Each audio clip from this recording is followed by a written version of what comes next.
Insurance isn't one size fits all. That's why drivers have enjoyed Progressive's Name Your Price tool for years now. With the Name Your Price tool, you tell them what you want to pay, and they'll show you options that fit your budget. So whether you're picking out your first policy or just looking for something that works better for you and your family, they make it easy to see your options. Visit Progressive.com. Find a rate that works for you with the Name Your Price tool. Progressive Casualty Insurance Company and Affiliates. Price and coverage match limited by state law. Shop the Sherwin-Williams 4th of July sale and get 30% off paints and stains June 26th through July 6th. Whether you're refreshing your interior or exterior, we've got the colors to bring your vision to life. And with delivery, getting everything to your door is easier than ever. Shop online to have it delivered or visit your neighborhood Sherwin-Williams store. Click the banner to learn more. Retail sales only. Some exclusions apply. See store for details. Delivery available on qualifying orders. Today on The James Altucher Show. Aging should be considered a disease like other diseases instead of just being accepted, and that potentially we can cure that disease. And it does feel very significant given that there's never been anything that could truly reverse aging safely until now. So in retrospect, it seems obvious to people who just hear about it that you just do this and age is reversed. But back when I was talking to you in 2019, it was still early days, and we really didn't know if it was possible to safely reverse aging or if every time it would lead to death or cancer. This isn't your average business podcast, and he's not your average host. This is The James Altucher Show.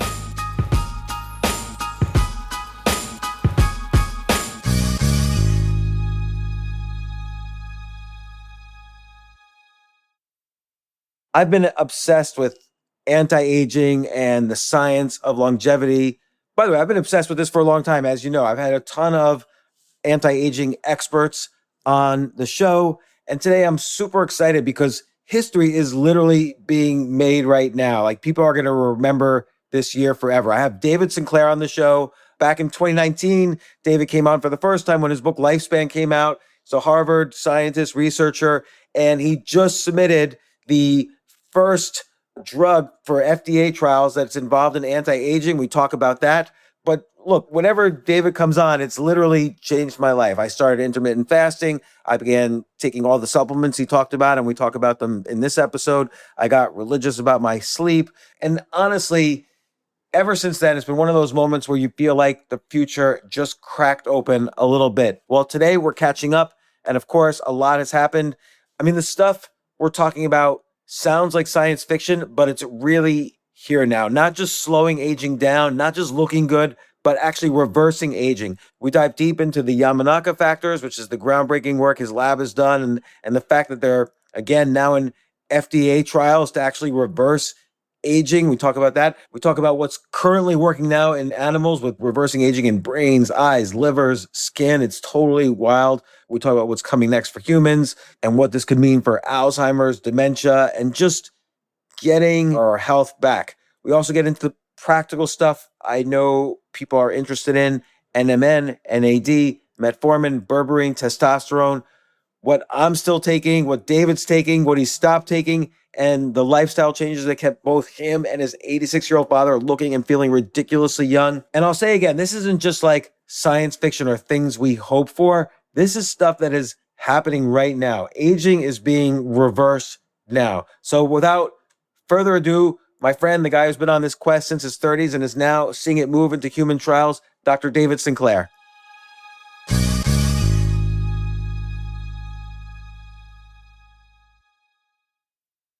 Thank you for coming on, David. I feel like a lot of stuff has been happening that's been all very good.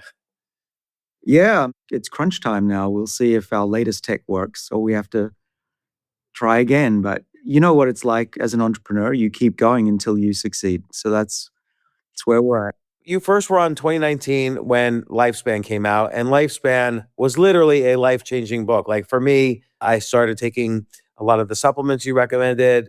I started experimenting more with intermittent fasting. And one thing I did that was very serious is I took my sleep very seriously, like always 8 hours. It's really important.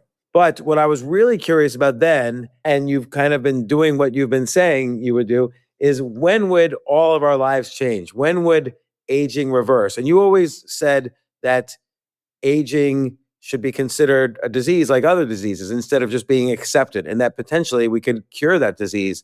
And now you've recently done a study which is going into FDA trials now to reverse the aging of eyes in humans to cure glaucoma and eye damage from glaucoma in humans. Yeah, that's a good summary of the years since we last were chatting about this. A lot has happened. And we've shown that our age reversal tech that works in mice, they work in non-human primates as well to improve vision, essentially curing blindness. And the patients are just either getting treated now or about to get treated. The FDA in January allowed the company that I founded to go ahead, Life Biosciences. And yeah, so I'm looking forward, and it does feel very significant given that there's never been anything that could truly reverse aging safely until now. And we'll see if it works in not just monkeys, but in slightly more intelligent monkeys. Let's talk about the science for a second, because even back in 2019, you were saying that sure, there are anti-aging supplements and lifestyle choices you can make and so on. But the most scientifically significant thing you thought even then were these things called Yamanaka factors, proteins that reverse or restore cells they do a factory reset on cells. They restore cells to their initial epigenetics. And you specifically said that Yamanaka factors were dangerous because all four of them used at once might cause cancer. There's indications that they might cause cancer, but you were experimenting with 3 of the 4. And that's what this therapy actually is. Well, exactly. And so in retrospect, it seems obvious to people who just hear about it that you just do this and age is reversed. But back when I was talking to you in 2019, it was still early days and we really didn't know if it was possible to safely reverse aging or if every time it would lead to death or cancer. And it definitely does if you do it in animals. If you turn on these 4 Yamanaka genes, which were discovered as a way to make stem cells, not to reverse aging, but the Nobel Prize was awarded to Shinya Yamanaka for making stem cells out of adult cells. In those days, we weren't sure. We thought this might just be an interesting proof of concept scientific study. But very quickly, it became clear to us that choosing these 3 particular genes among hundreds of combinations that we actually tried was the secret, the holy grail of what we were looking for since I was in my 30s. And it's moved very quickly since then. We went from treating glaucoma to treating old age, nerve damage, multiple sclerosis, Alzheimer's, again, in animals, of course, even liver disease. And the fact that it's going into humans just, what is it now, 8 years later, it's pretty phenomenal how quickly it's arrived here. And what's the most amazing result you've seen in animals using Yamanaka factors or using these 3 factors? These 3 genes, they are stunning in what they can do. And it's not just my lab now that's worked on these. In 2020, we were the only ones that did this. But since then, other groups have shown reversal in pretty much all major tissues in the animal, from the brain to the skin to the kidneys to liver. And the most striking thing, I think, was the brain, where if you take an old mouse that has forgotten how to remember things, it can't even learn anymore, not only are we able to reverse that and cure it of Alzheimer's and just essentially old age dementia, but we also saw that those mice had signs that they were remembering things from their youth again. So those memories are not necessarily lost, they just are inaccessible. And if that's true for people, we may have a way one day of taking someone who every 10 minutes has to relive the same 10 minutes and doesn't even recognize their children, to someone who just suddenly gets everything back again. It's not lost. And if that's true, that would really change the way we think about old age in general. So let me ask you a question. The 4 factors together, and this is the combination that we think, triggers cancer in animals and so on. If it does a true factory reset, like it takes a cell and turns it into a stem cell, wouldn't that make sense that it would cause cancer? Because then the stem cell kind of gets new epigenetics, and it's like an arm, like a cell that's in your arm suddenly becomes like a cell that's in your leg, and you're going to get cancer. Of course, you're going to get cancer. Yeah, exactly. And that's why Yamanaka never tried it, because it's crazy to even think that you could try it. But what I knew was that every embryo resets its age. There's this switch that we've been working on in my lab, and we think that that's the secret to safe rejuvenation. So we've all actually gone through this process before, once in our lives, and we're trying to make that possible as adults. And we hit upon this combination of genes by trying a lot of different combinations and growth factors, different oxygen concentrations. And my student, Wen Cheng Lu, who almost quit this project, he was in my office. I think he was either crying or on the verge of saying he was not going to continue after 3 years of failure. And you called him a baby. I didn't call him a baby, but I said, trust me, that my job now is to pick really hard projects that'll change the world, put a really smart student on that project and make sure they don't quit. And in this case, it really worked well. And he did a really good experiment, which was to leave out one of the potentially cancer-causing genes of these 4 Yamanaka genes. And those 3, surprisingly, were sufficient to reverse aging in cells in the dish by about 75%.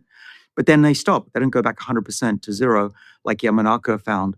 And that was the breakthrough. Then we really haven't stopped since then testing it. And it's been remarkably positive in terms of how safe it is. And you've been doing something else. You've been doing like a treatment of pulsing the exposure to it, I guess. I don't quite understand the terminology, but you've been doing it in bursts, so it doesn't... I guess I'm confused because I thought you were doing it in these bursts so as to avoid the full reset, but the 3, just using the 3, don't do the full reset anyway. But maybe you can explain.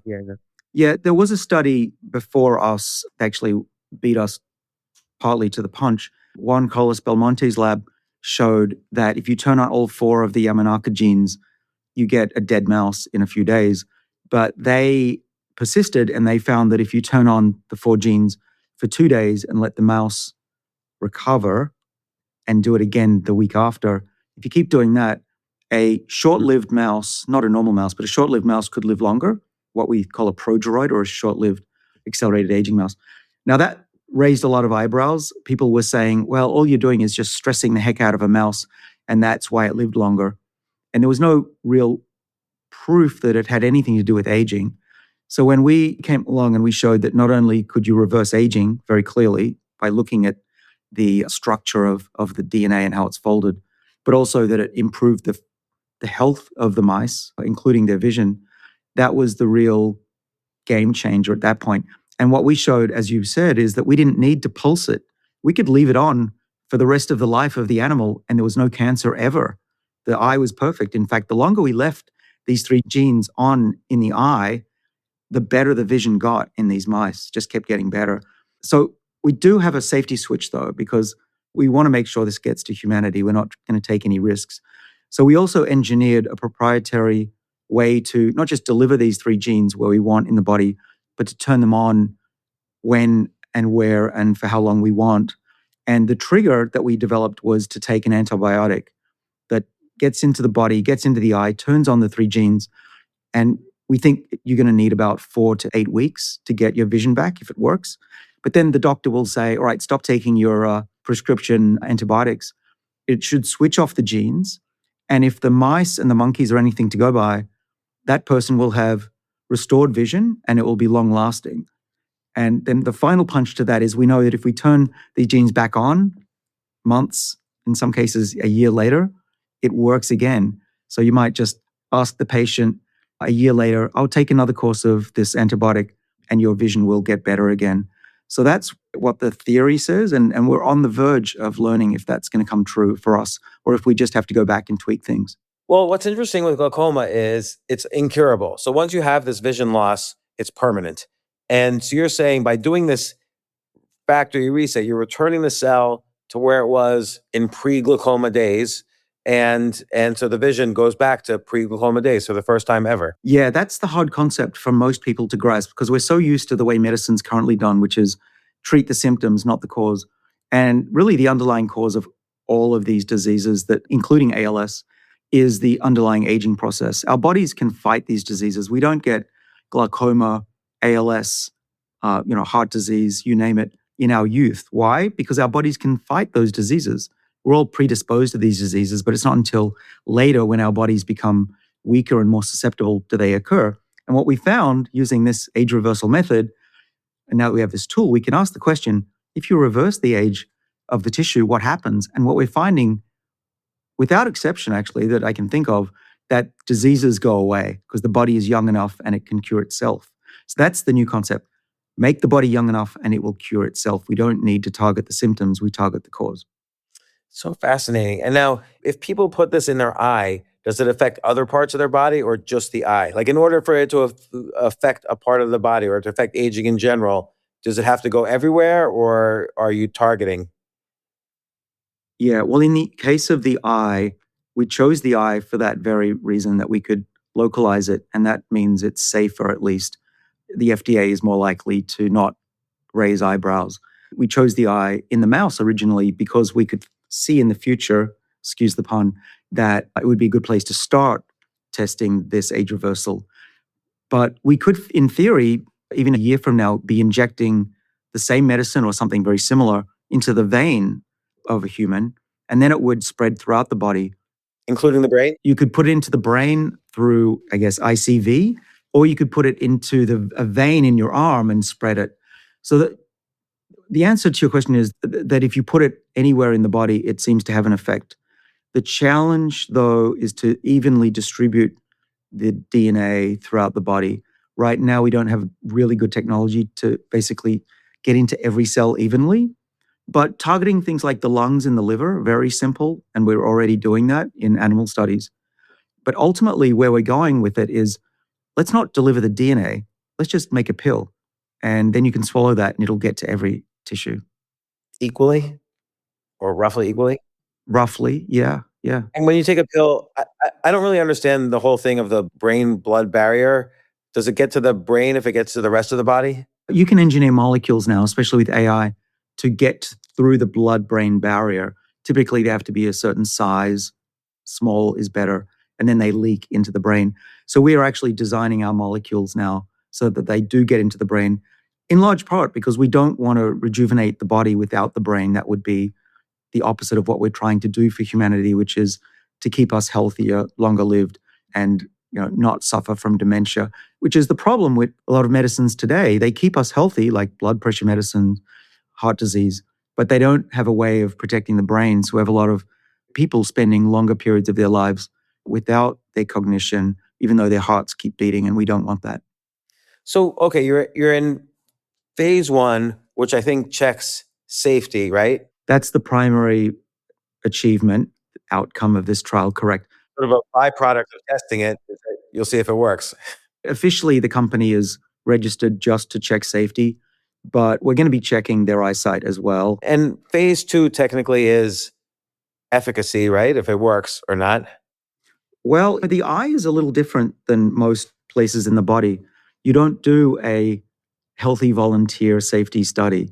You go straight to patients, which is essentially a phase 2 study. This is not officially a phase 2, but in practice, it is like a phase 2. So if we're lucky and the FDA is very satisfied with how the results look, and given that these diseases that we're treating, glaucoma and another one called NION, which is a stroke in the eye, given that there's nothing you can do for people right now, like you said, you cannot reverse these, we hope the FDA will allow us to go quickly, have accelerated approval, and go straight into a registration phase 3 trial so that in the next couple of years, we could be close to having this on the market for people who write to me every day saying, hurry up. Yeah, and phase 3 is what? Remembering that I'm actually a yeast biologist, not a human physician, but my understanding would be a phase 3 would be hundreds of people, not a dozen or 2 dozen, and then going for much longer, really just to check what happens in the general population.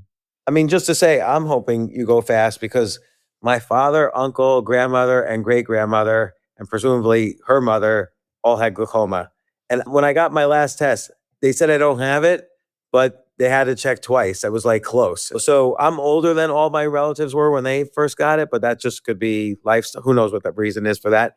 And so I'm expecting to get it. There's no reason I shouldn't get it. So I hope by the time I get it, I'm lucky enough that your thing works. And like, this will be life-changing for so many people. But then will this also will you have to start back from scratch with phase 1 if you want to then check it for other diseases and stuff?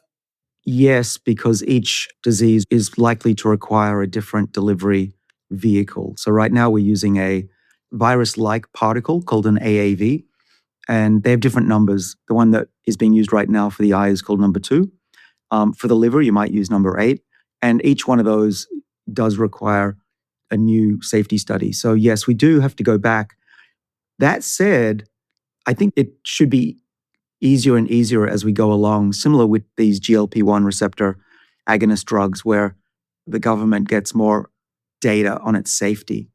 But also what I foresee could be the future is if we get some positive results, then there will be a flurry of activity economically in this area. Already there are a number of very well-funded companies chasing me and my team. But I'm really excited about the prospect of what will happen if we see positive results this year, and a lot of people will jump on this. How did Yamanaka even come up with this? There's like gazillions of proteins that he could have picked. Like, how did he narrow in on these 4 factors? That's such a good question. So the way the story is told, and I'm not sure history is always correct, but what I know is that he just trial and error and found that these 4 were the ones that worked. And what's actually shocking about his discovery is you'd think that over the last decade, we would have found some better combinations, given that there's 20,000 genes to choose from. But these 4 have turned out to really be, the best ones. There's very few. I'm not really aware of anybody who's greatly enhanced what he originally found. But how did he even suspect that these 4 were the ones? He said, okay, these genes get switched on when we're very young. We find them on in stem cells. Maybe if I put this combination, and he tried many of them. And initially, my understanding is he tried many genes together and then whittled it down to find the minimum set, which was these 4. And now I don't really understand biology or DNA at all. So these are genes, right? They're not a drug that's going into the system. Well, these are genes that we're putting in, if you're talking about my technology. Yeah. Yeah, it's not a gene therapy in the way that you normally would understand it. A gene therapy is typically when you go in and change the chromosomes to correct a problem. That's not what this ER100 drug is doing.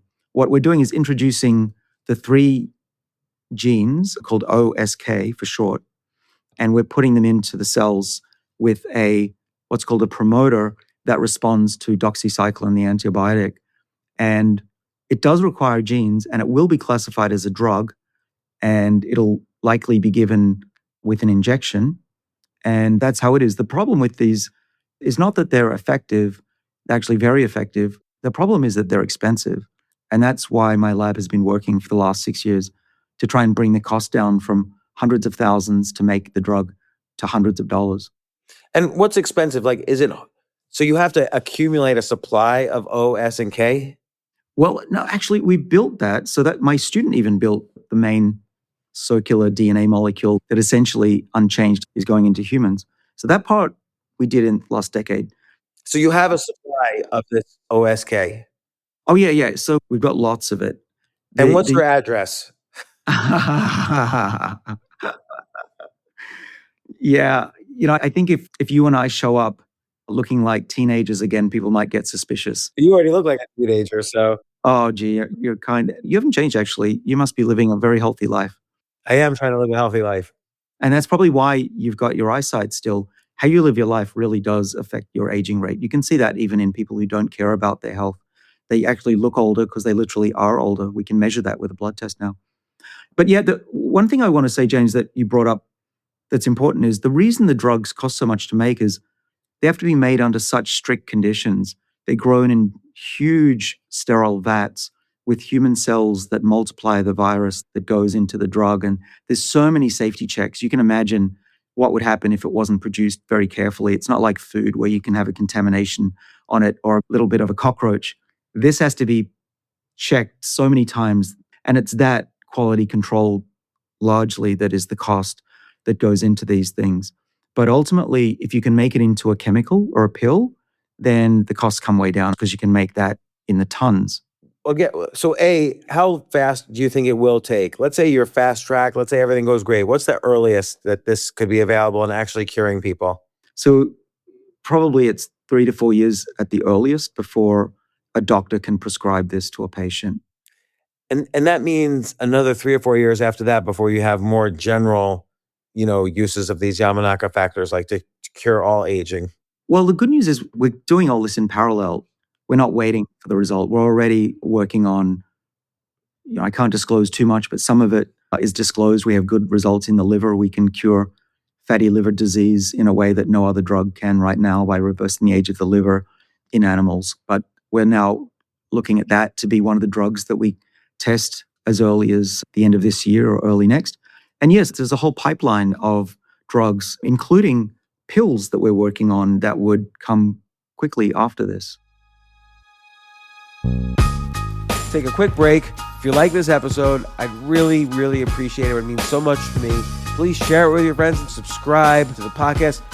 Email me at altucher@gmail.com and tell me why you subscribed. Thanks.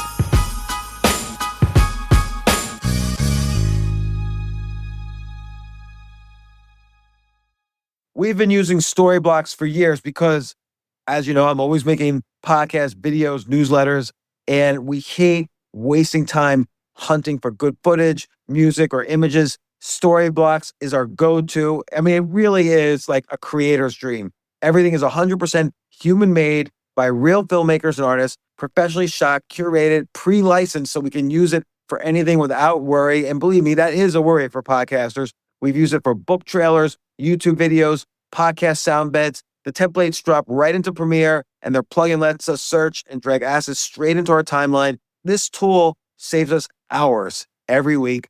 I love that every download supports actual working artists. It's the human-made stock media library built for creators like us, unlimited downloads, tons of customizable templates and smart tools to help you move faster. So head to storyblocks.com/James right now. For a limited time, you'll get 15% off any annual plan, and that discount is only through my link, storyblocks.com/James. Check it out. It's become essential to my workflow. Talk soon.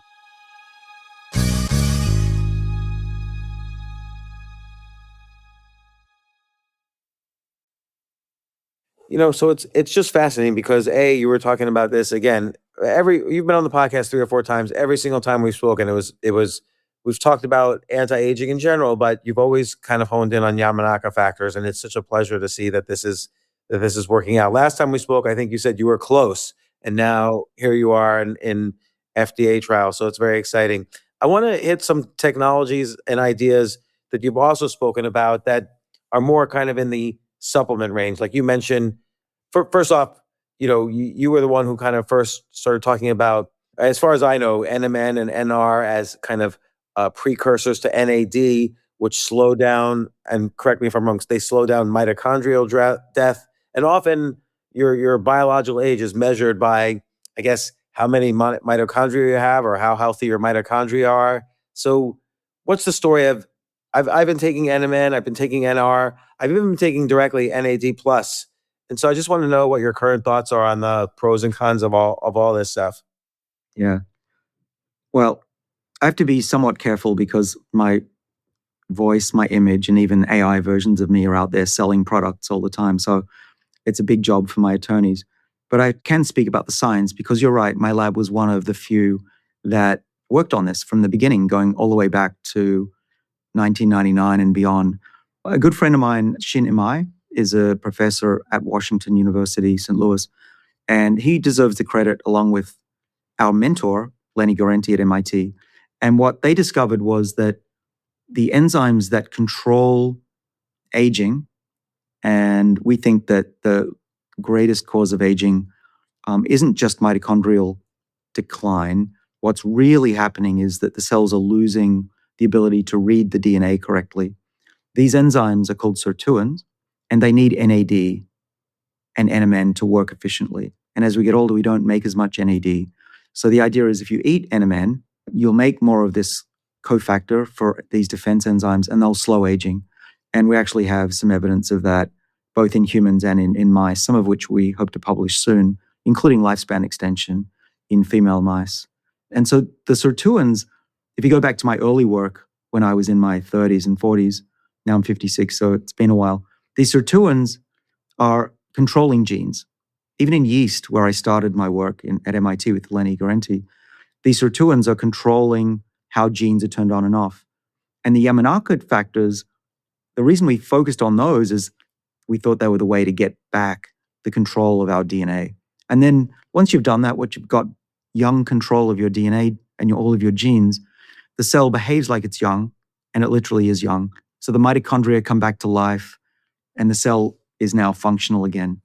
So my point, James, is that this original story, now going back probably 15 years with NMN, is all part of the same progress. We haven't been jumping around. It's really part of what I've called the information theory of aging, is the understanding why we age. I think it's a loss of information, how to slow it down, raise NAD, and how to reverse it using 3 of the Yamanaka genes. So yeah, the basic part of it is I have been taking NMN. I've said that since the beginning, probably for 15 years. My father has too. And we now have human studies that show that it is quite effective at doing a lot of things that you'd want, including lowering blood pressure, body weight, lipids, improving endurance now. We have some data that we're working with parts of the US government to do that. So I've not just a front row seat, I'm actually on the basketball court playing the game. So I have a pretty good idea of what's coming. So that I'm happy to share some of that with you and your listeners today. Well, yeah. So NMN is a precursor to making the NAD. What about if you subcutaneously inject the NAD directly? Is that good or bad or neutral? Well, I'm a scientist, so I can tell you we don't have any evidence, positive or negative. I think the best way to do it, based on science, is to swallow it. We know that that works.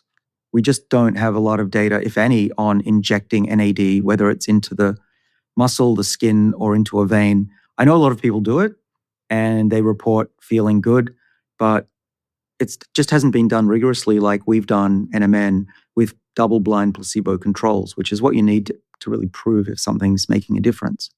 Every time you open up TikTok or someone like, I won't say any names, but there's people who are quote unquote anti-aging experts recommending another thing. So I've heard in the past 3 days, I've heard human growth hormone, I've heard testosterone, I've heard a whole bunch of things. So do any of these work towards anti-aging? Well, this is why I'm restarting my podcast, my show, because there's so much misinformation out there. And the people that are giving advice have never done any research. They've never been at a bench. They don't know how to do science. I'm not sure some of them can even read a scientific paper. And they definitely haven't been publishing in the world's leading journals for the last 30 years, like I have. People say, David, get out there and please tell us what the truth is. So the truth is that you got to beware. There's a lot of people who are pumping stuff. They're probably even getting kickbacks. Growth hormone, there's no evidence that that will extend your life. There's some evidence that it could actually do the opposite. We know that mice that have low growth hormone are some of the longest lived animals. So the converse might be true. And certainly cancer, some of them like growth hormone. So I'm not against growth hormone, but I'm also not a physician. But I can say as a scientist that when you inject any peptide or a hormone, you have to be careful. I'm not aware of any peptide or hormone that extends lifespan or slows aging. You really just have to be careful with the information that you get on the internet. And I would only trust real physicians and people who are scientists. Otherwise, it's just people who, are making it up or just listening to their friends and spouting knowledge that isn't true. And what about I guess hormones, like when a woman gets older, they take estrogen. When a man gets older, they take testosterone. And there's a lot of evidence that for both sexes, because of all sorts of environmental conditions and who knows what else, starting in our 30s, we lose men lose testosterone at a rate of 1% a year. And what's the issue with, and a lot of people have been recommending it to me. So what's the issues, pro and con there on testosterone? Oh, it's funny. I just recorded an episode on that this morning, covering women's and men's hormonal health. There's a lot of data on testosterone. One of my good friends at Harvard, who's also running the NMN trials, is literally the world's expert on this. And so I can speak with some secondary authority. Testosterone was shown to have some benefits, including improving the ability to maintain muscle mass, especially when you exercise. But it did not improve long-term health, and it did not extend lifespan. So lifespan extension is the ultimate goal, but also if you want to have a good life and a safe life, having muscle mass is good too. So if you're unable to build up muscle naturally, which I recommend you start with. You can be augmented under physician's care with testosterone, but don't expect it alone to extend your lifespan. It's not a lifespan extending hormone. Although you have stated in places that muscle mass is a better indicator of potentially longer life than BMI, which is essentially leanness. That is true, but the people that received testosterone didn't live longer than those that didn't receive it. Testosterone alone is not enough. The exercise itself is probably beneficial in ways that testosterone alone is not. That's how I would interpret that data. And then, you take things like taurine, which I guess enhances the works of the NMN, or is it related? Yeah, I did try taurine for a while, but actually there was a paper that came out, I think about a couple of years after the original one, that looked very promising, that questioned whether taurine extends mouse lifespan. And so I'm not currently taking taurine regularly, and I experiment all the time on myself to see what works and what doesn't. So I'm adapting. And that's another reason for having my show, is that what I said 3 years ago, may no longer be the most up to date. So I have to update things. But taurine is not as exciting as it used to be. But there are other things that I'm very excited about, such as nattokinase, which is an enzyme you can swallow that apparently clinically proven to clean out your arteries. So I'm trying that one. Nattokinase, how do you spell that? Natto Mm-hmm. Kainase, nattokinase. It's an extract from natto, which is fermented soybeans from Japan. And if you've been to Japan, that smelly, stinky, slimy stuff that they serve for breakfast, that's natto. And so that's funny. Does tofu then work? Unfortunately not. No, tofu is a good source of protein, but I tend to try and avoid a lot of tofu because it's got some estrogens in there that I'm trying not to overdose on. And you also don't really eat a lot of meat. You limit sugar, you limit bread, which of course is a sugar. And also watching my father's response, who's 30 years older than me. And we've been tinkering, we've been testing, we've been trying things now for a long time and optimizing a protocol. And I'm now 56. I don't have many wrinkles. I don't have a gray hair. My eyesight's pretty good. My father is even more impressive. At 86, he has nothing wrong with him. And Wow. That's unheard of, right? And so the combination of the supplements, the lifestyle, which does include exercise and a lot of good eating. So you're right. I've learned for myself the best diet that makes my biomarkers look 10 years or more younger is a relatively low meat, low cheese, no alcohol, almost no alcohol diet. And that's worked for me. It's not like I just hear on the internet, I'll try this and I just do it. I'm actually testing things all the time. And I was inspired by my partner, Serena Poon, who has a number of degrees, including nutrition. And she's been working in longevity for over 20 years in LA. And you can imagine the number of people that want to speak to her. But she told me, just try not eating meat and cheese and drinking wine every day and try that for a month to see what would happen. And she was right. My inflammation went down dramatically to levels that I'd never seen before. And I thought I was healthy, but this took me to another better level and I've stuck with it for the most part. And so for me, that kind of lifestyle works. Now, others, they have to eat meat, they need alcohol. That's fine. But I would say if you want longevity, keep optimizing, measure things, do blood tests, see what works for you. Now that we can measure aging and its rates and even our biological age, you can science the heck out of yourself and make it a hobby if you want. And I know, James, I'm very proud of you. You've done that. You've taken it on board and it's seemingly working.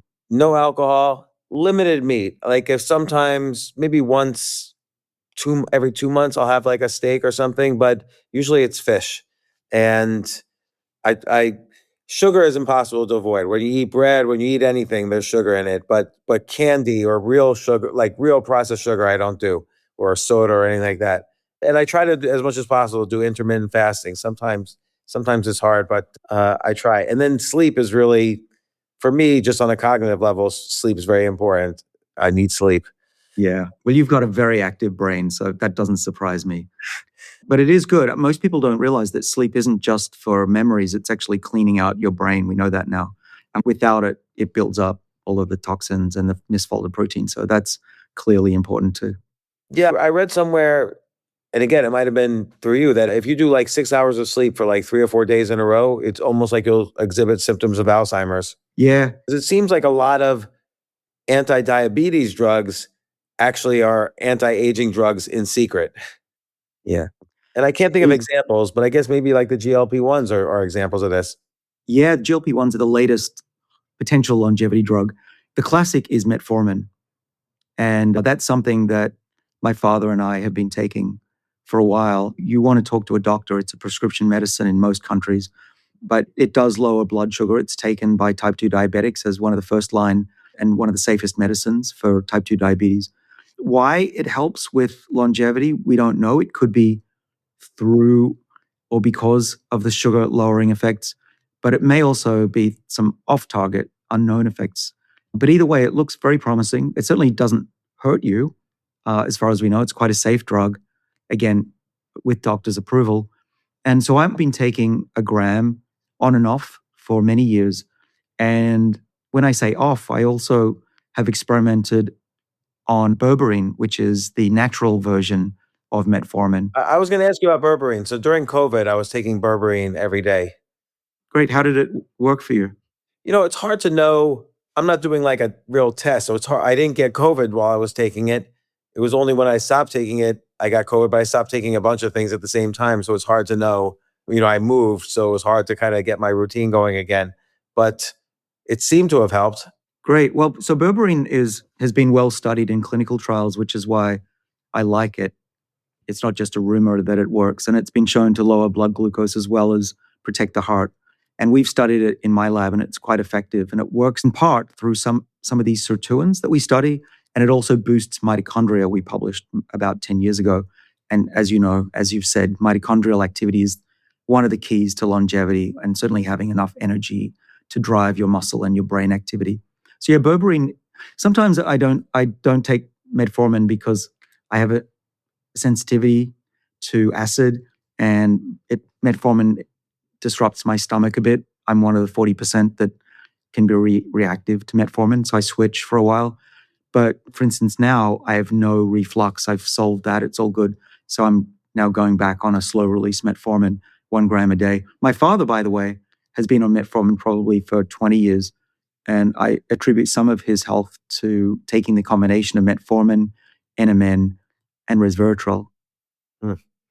And, this is not quite in the same category, but what about something like modafinil as like a nootropic?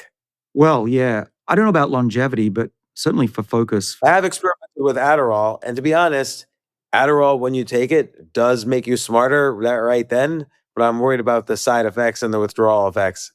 Mm. Yeah, for the psychotropics drugs, I've experimented with them, and they definitely help me. If I'm jet lagged, I have to get on stage, but I don't take them regularly unless I really have to because we don't know the long-term downsides. Yeah. So this is all very exciting with the Yamanaka factors, and I really hope you have the best of success. How will we know? I mean, I guess you'll announce it when you're successful. But yeah, if the trials work, then the world will definitely hear from me. You might see some white smoke coming out of the chimney here.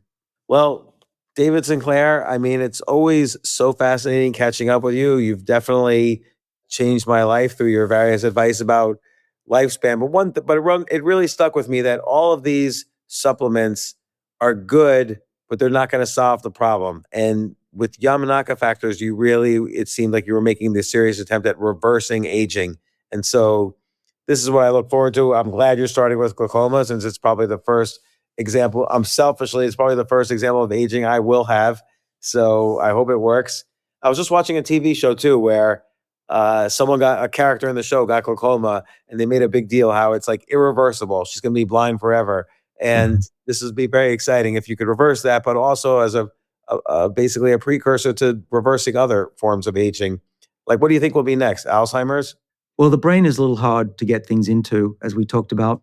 I think the liver, the lungs, the kidney, joints, there's some great results from another lab showing you can rebuild joints by reversing the age with these 3 genes. So those are all low-hanging fruit that we're...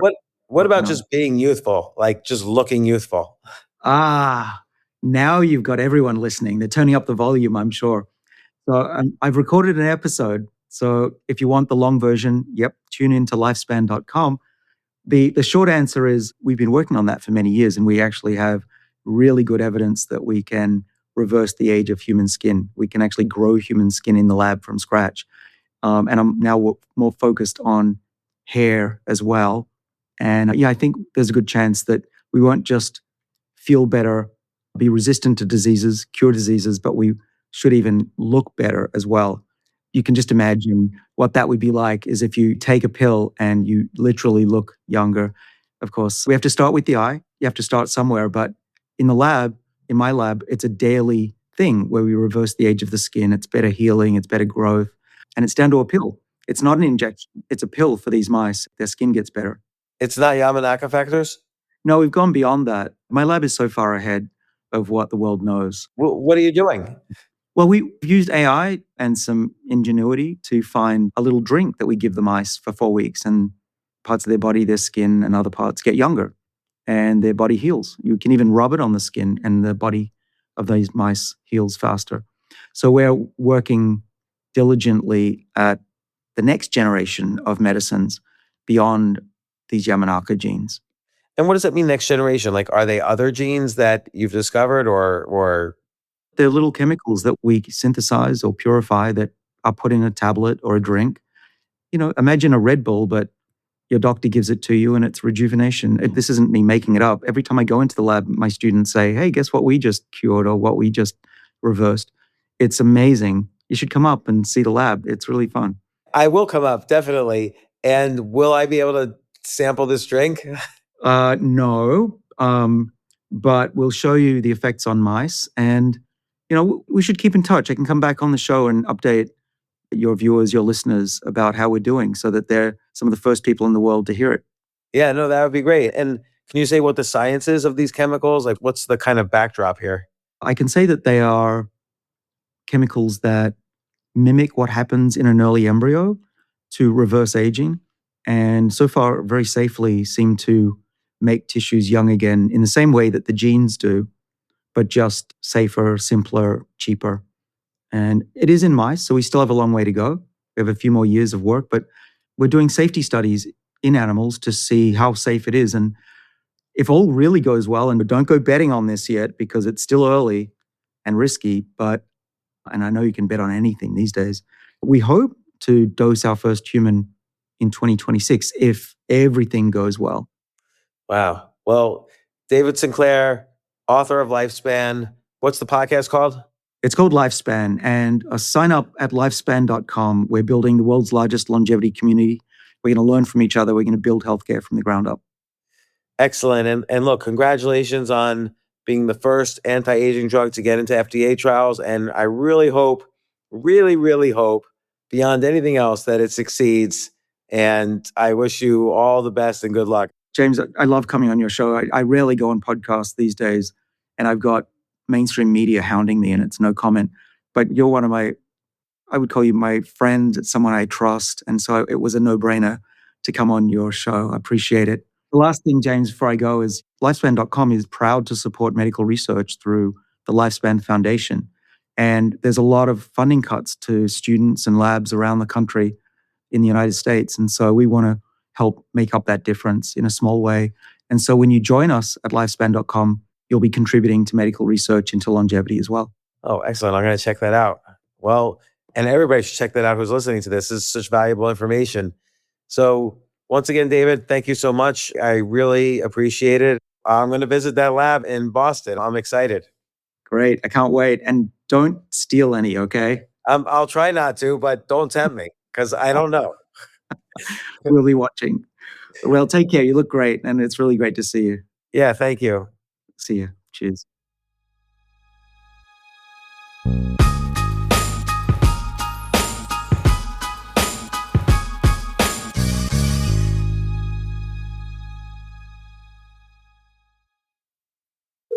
Hello, and welcome to Pluto Phone. If you know the name of the movie you'd like to see, just stream it for free on Pluto TV, where all your blockbuster favorites are landing all summer long.